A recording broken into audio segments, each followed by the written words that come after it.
Assalamualaikum warahmatullahi wabarakatuh. Rabbi shrah li sadri wa yassir li amri wahlul 'uqdatam min lisani yafqahu qawli. Allahumma shalli ala sayyidina Muhammad wa ala ali sayyidina Muhammad. Melanjutkan pertemuan berikutnya, yaitu pertemuan ketiga. Pada pertemuan ketiga ini kita akan membahas tentang ruang lingkup ekonomi Islam. Apa saja yang akan dibahas pada pertemuan ini? Yang pertama, karakteristik ekonomi Islam. Yang kedua, prinsip-prinsip ekonomi Islam. Nah, di dalam ekonomi Islam, di dalam karakteristiknya di dalam karakteristik ekonomi Islam itu kita juga akan membahas 6 poin. Yang pertama, tujuan dari ekonomi Islam itu sendiri. Yang kedua, moral sebagai pilar ekonomi Islam. Yang kedua, nilai ekonomi Islam. Yang keempat, prinsip-prinsip ekonomi dalam Islam. Yang kelima, basis kebijakan ekonomi Islam. Kemudian yang keenam adalah paradigma ekonomi Islam. Sekarang kita bahas dulu yang pertama, yaitu tujuan dari ekonomi Islam. Nah, perlu kita ketahui di sini semuanya kan jurusannya perbankan syariah ya.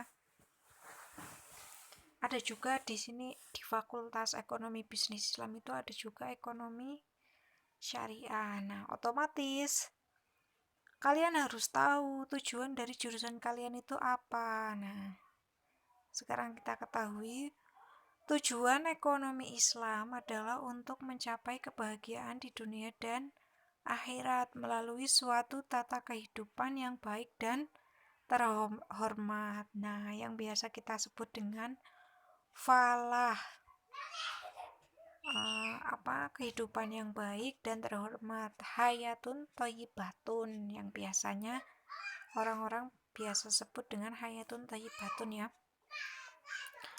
Nah, tujuan dari falah dijabarkan ke dalam beberapa tujuan, yaitu yang pertama, mewujudkan kemaslahatan umat.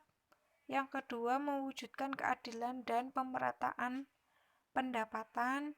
Yang ketiga, membangun peradaban yang luhur. Yang keempat, menciptakan kehidupan yang seimbang dan harmonis. Selanjutnya kita membahas tentang moral sebagai pilar ekonomi Islam. Nah, adapun di sini ada 4 poin ya. Nah, pilar ekonomi Islam adalah moral. Jadi pilar itu sebagai tiangnya ya. Jadi dalam aktivitas ekonomi itu harus bermoral. Artinya tidak semaunya sendiri, tapi ada etikanya, ada moralnya. Moralitas Islam berdiri di atas suatu keimanan dan ibadah. Jadi sesuai dengan keimanan seseorang. Misalkan kita sebagai muslim, nah di dalam agama Islam sebagai orang muslim itu apa saja moral-moral yang dianjurkan dan tidak dianjurkan. Kemudian hal tersebut itu masuk ke dalam ibadah. Ketika seseorang memberikan kesenangan kepada orang lain kan ibadah ya. Nah, moral tersebut kalian bisa mencontoh dari akhlaknya Rasulullah ya, sebagai panutan kita umat Islam. Esensi dari moral Islam adalah tauhid. Jadi nanti isinya dari perilaku moral kita itu adalah tauhid. Nah, implikasinya dari tauhid itu apa? Ekonomi Islam memiliki sifat transendental atau bukan sekuler, di mana peran Allah dalam seluruh aspek ekonomi menjadi mutlak. Jadi implikasi dari tauhid itu memiliki sifat transindental. Jadi terpusat seperti itu ya. Nah, kemudian nilai-nilai dasar ekonomi Islam itu ada 3. Yang pertama, keadilan, khilafah itu pemimpin, takaful itu jaminan. Jadi ada 3 nilai ya, nilai dasar ekonomi Islam itu ada 3. Nah, penjelasannya sebagai berikut. Adil. Nah, adil itu terminologi dan makna adil dalam Al-Quran. Jadi Al-Quran menjelaskan adil itu sebagai berikut. Nah, istilahnya ini, istilah dalam Al-Quran itu ada adil, ada qist, ada qost, ada qawam, istiqomah, mizan, wasat. Nah, itu pengertiannya menurut Islam itu sebagai berikut ya.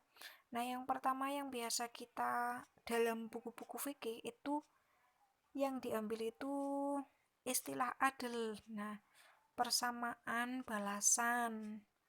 Berarti kuantitatifnya sama, persamaan kemanusiaan, persamaan di hadapan hukum dan undang-undang, kebenaran, kejujuran, proporsional, tebusan dan penyucian. Nah, bisa dilihat pengertian istilah dalam Al-Quran yang lainnya ya. Kemudian khilafah.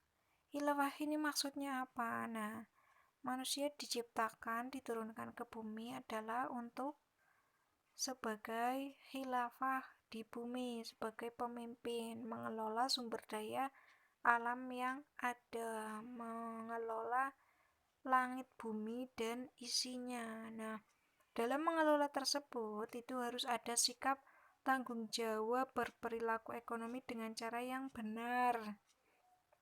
Jadi tidak membuat kerusakan. Kemudian tanggung jawab untuk mewujudkan maslahah maksimum. Nah, jadi setiap orang itu kan ingin mendapatkan kepuasan ya. Nah, kepuasan, kesejahteraan, manfaat yang banyak. Nah, itu berarti kita bertanggung jawab untuk bagaimana kita dapat puas, dapat mewujudkan maslahah dengan maksimum. Kemudian tanggung jawab perbaikan kesejahteraan setiap individu. Jadi bukan hanya diri sendiri, tetapi kesejahteraan sosial atau individu yang lain juga merupakan tanggung jawab kita. Jadi harus bersikap baik kepada individu yang lain. Misalkan kita, makanya di Islam itu diajarkan kita membayar zakat. Nah, itulah wujud dari tanggung jawab kita terhadap perbaikan kesejahteraan setiap individu. Kemudian yang ketiga itu adalah takaful. Nah, takaful itu bisa diartikan jaminan atau sekarang dalam lembaga keuangan itu dinamakan dengan asuransi. Nah, jaminan apa saja yang menjadi nilai dari ekonomi Islam itu? Yang pertama, jaminan terhadap pemilikan dan pengelolaan sumber daya oleh individu. Kemudian jaminan setiap individu untuk menikmati hasil pembangunan dan output.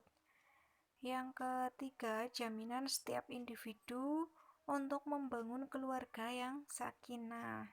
Yang keempat, jaminan untuk amar ma'ruf nahi mungkar. Nah, selanjutnya kita pelajari tentang apa saja prinsip-prinsip ekonomi Islam.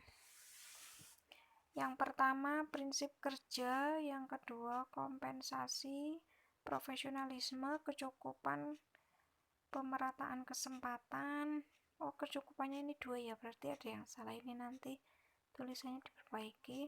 Kemudian kebebasan, kerjasama, persaingan, keseimbangan, solidaritas, informasi, simetri.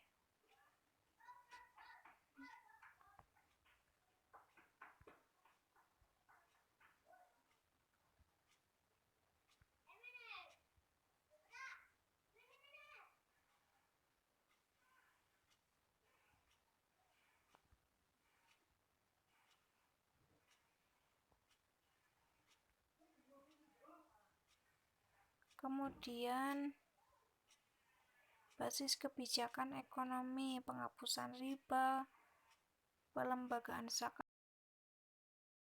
pelarangan yang haram.